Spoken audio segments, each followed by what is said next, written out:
Hello दोस्तों, स्वागत है आपका अपने YouTube चैनल पे। मैं हूं अभिनय और चलिए स्टार्ट करते हैं हम इकोनॉमी की नई क्लासेस। इसमें थोड़ा सा बुद्धिस्ट काउंसिल जो होता है, 4 बुद्धिस्ट काउंसिल हुए थे, उनके बारे में थोड़ा डिटेल दिया हुआ है। तो दोस्तों, पिछले क्लास में हमने देखा था कि इकोनॉमी होती क्या है, US सब प्राइम क्राइसिस क्या हुआ, उसके बाद कैसे कैसे सुधार होते हैं, इकोनॉमी को बैलेंस कैसे किया जाता है, और ठीक उसके बाद दोस्तों हम लोगों ने इकोनोमेट्रिक्स के बारे में जाना था, और उसके बाद प्राइमरी सेकेंडरी टर्सरी जितने भी सेक्टर हैं उनको हमने देखा था। चलिए आज हम बात करेंगे दोस्तों, जैसे इकोनॉमी का ट्रेंड है वो कैसे होता है। जैसे एग्जाम्पल के तौर पे, जैसे मनुष्य क्या था, पहले आदि मानव हुआ करता था, फिर मॉडिफाई होते होते मनुष्य के तौर पे हो गया, बदल गया, इवोल्यूशन हो गया। वैसे इकोनॉमी दोस्तों पहले क्या था, पहले हमारे यहाँ एग्रीकल्चरल इकोनॉमी हुआ करती थी। एग्रीकल्चरल से फिर धीरे धीरे मॉडिफाई होके इंडस्ट्रियल हो गई, और उसके बाद दोस्तों फिर हो गई हमारी सर्विस सेक्टर, जो कि इस समय काफ़ी बहुत ट्रेंड पे है, और लगभग में 50% हमारे जो वो है नेशनल इनकम का जो पार्ट है वो कवर करता है। तो दोस्तों ग्लोबल लेवल पे हम देखते हैं इकोनॉमी 3 प्रकार की होती है, market economy, non market economy, और तीसरा होता है दोस्तों मिक्स्ड इकोनॉमी, जो कि भारत में लागू है, वही चलता है मिक्स्ड इकोनॉमी। आइए देखते हैं मार्केट इकोनॉमी होती क्या है और कैसे कैसे इसमें क्या क्या चीज़ें होती हैं। तो दोस्तों मार्केट इकोनॉमी में क्या होता है कि जैसे पहले ट्रेडिशन हुआ करता था, कि पहले के ट्रेडिशन से जो इमर्ज होके आया वो मार्केट इकोनॉमी इमर्ज हुआ पहले। और इसमें क्या होता है दोस्तों कि इसमें नाम सुना होगा आप लोगों ने, एडम स्मिथ का नाम। इन्होंने एक बहुत ही फेमस बुक लिखी हुई है, wealth of nation, the wealth of nation है, 1776 की ये बुक है, और कई बार एग्जाम्स में पूछी गई है। और मतलब इन्होंने कुछ विचार अपने प्रकट किए हैं मार्केट इकोनॉमी के बारे में। आइए देखते हैं। मार्केट इकोनॉमी में दोस्तों इन्होंने कहा कि जैसे कोई भी व्यक्ति क्यों इन्वेस्ट करेगा, जैसे होता है कि कोई क्यों काम करेगा, अगर कोई फ़ायदा होगा, किसी को प्रॉफिट होगा तभी तो इन्वेस्ट करेगा। तो जैसे कोई व्यक्ति मार्केट में इन्वेस्ट कर रहा है, जैसे पहले के ज़माने में क्या था दोस्तों कि बार्टर सिस्टम चलता था, आपसी लेन देन, सामान के बदले सामान। तो वैसे आदमी मस्त रहता था, कोई दिक्कत नहीं थी, अपना आराम से सामान लेन देन होता रहता था और कोई मेहनत ही नहीं करना।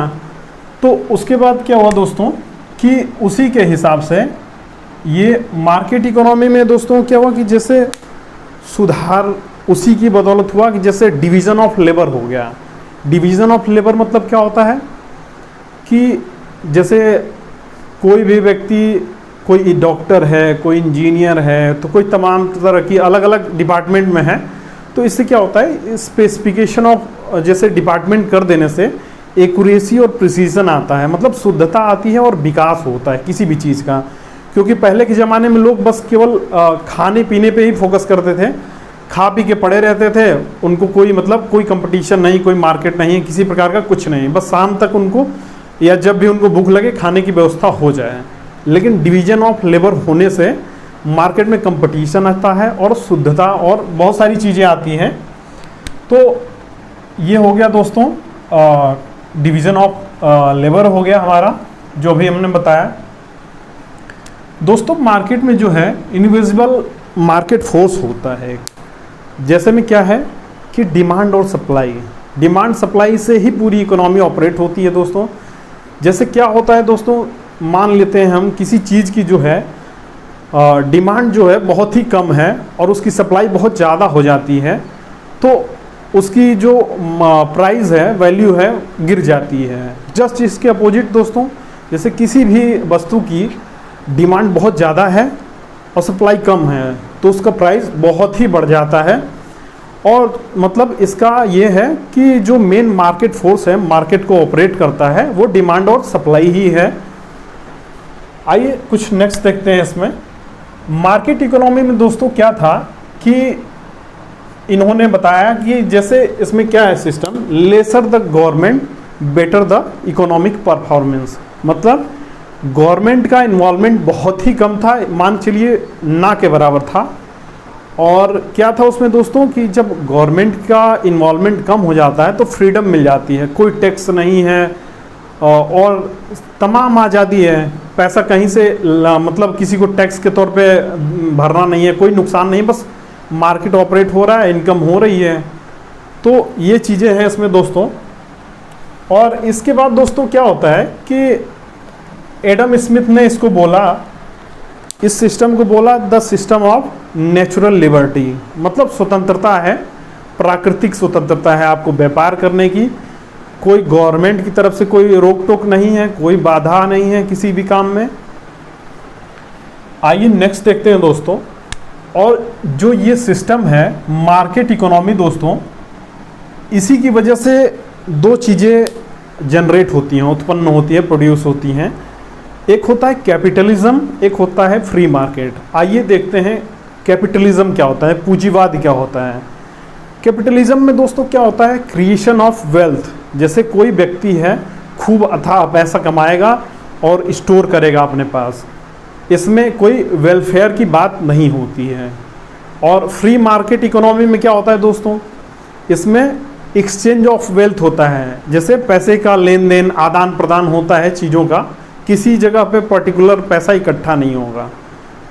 तो दोस्तों हम देखते हैं कि जैसे हमारा कैपिटलिज्म है, कैपिटलिज्म पूंजीवादी, अगर किसी गवर्नमेंट के हाथ में, अगर गवर्नमेंट के हाथ में ये है तो फिर भी ठीक है, लेकिन अगर प्राइवेट फर्म के या प्राइवेट किसी इंडिविजुअल के हाथ में चला गया तो जैसे क्या होता है दोस्तों कि जैसे मान लीजिए ये मार्कर है हमारा, अगर कह दिया जाए कि ये एक व्यक्ति है जो केवल और केवल मार्कर बनाएगा और बेचेगा, मतलब उसका क्या है, मोनोपोली है, एकाधिकार है इस चीज़ पे, इस मार्कर पे, तो वो क्या करेगा, अपने हिसाब से इसका प्राइस सेट करेगा, मार्केट में बेचेगा अपने मनमाने हिसाब से, या तो महंगा कर देगा, महंगा ही करेगा, सस्ता क्यों करेगा, उसको तो प्रॉफिट कमाना है।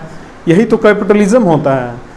तो फ्री मार्केट इकोनॉमी में दोस्तों क्या होता है कि जैसे बहुत सारे लोग होते हैं, कंपटीशन होता है, सबको आज़ादी होती है कि तुम भी बना सकते हो और अपना मार्केट में प्रोडक्ट लॉन्च कर सकते हो, बेच सकते हो। तो ये दो चीज़ें हो गई, कैपिटलिज्म और फ्री मार्केट इकोनॉमी।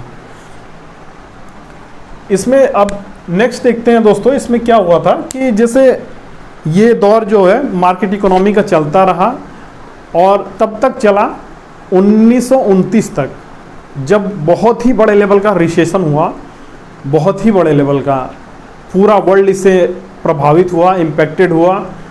और इसमें क्या हुआ दोस्तों कि जब ये रिसेशन हुआ तो उस समय देखा गया कि जो कैपिटलिज्म सिस्टम था, जिसमें बहुत सारा पैसा कुछ ही लोगों के हाथों में निहित था, कुछ ही लोगों के हाथों में था, तो वो तो सरवाइव कर रहे हैं, आराम से उनकी ज़िंदगी कट रही है। लेकिन जो पुअर हैं, डाउन ट्रोडन हैं, जो गरीब लोग हैं, वो काफ़ी जैसे क्या है, वो अस्त व्यस्त उनकी ज़िंदगी हो गई, सरवाइव करने के लाले पड़ गए, बहुत समस्या झेले वो लोग। तो इसको सुधार करने के लिए ये मार्केट इकोनॉमी से हटा के अब धीरे धीरे इसमें चेंजेस लाए गए। और इसके बाद आती है नॉन मार्केट इकोनॉमी, जिसके बारे में दोस्तों हम नेक्स्ट लेक्चर में देखेंगे। और फिलहाल में एक छोटा सा टेबल है दोस्तों, ये है एक छोटा सा टेबल जिसमें बुद्धिस्ट काउंसिल जो है, ये हिस्ट्री से रिलेटेड टॉपिक है। जितने 4 बुद्धिस्ट काउंसिल हुए थे, एग्जाम में इससे पूछा जाता है क्वेश्चन। तो इसमें क्या होता है दोस्तों, पहला राजगृह में हुआ था, और दूसरा वैशाली में जो समिति हुई थी, और तीसरा पाटलिपुत्र में, और चौथा हुआ दोस्तों हमारा कुंडलवन कश्मीर में। ये चारों समितियाँ 4 जगह पे हुई थी। और इनके जो शासक थे दोस्तों, पहला शासक थे, जैसे जो पहला हुआ था ये हमारा राजगृह में हुआ, तो अजात शत्रु थे। दूसरा वैशाली में कालाशोक, पाटलिपुत्र में अशोक, और कुंडलवन में कनिष्क। तो ये चारों शासक थे। तो पहला अजात शत्रु जो था वो हर्यक वंश का शासक था दोस्तों, और दूसरा कालाशोक जो था वो शिशुनाग वंश से संबंधित था।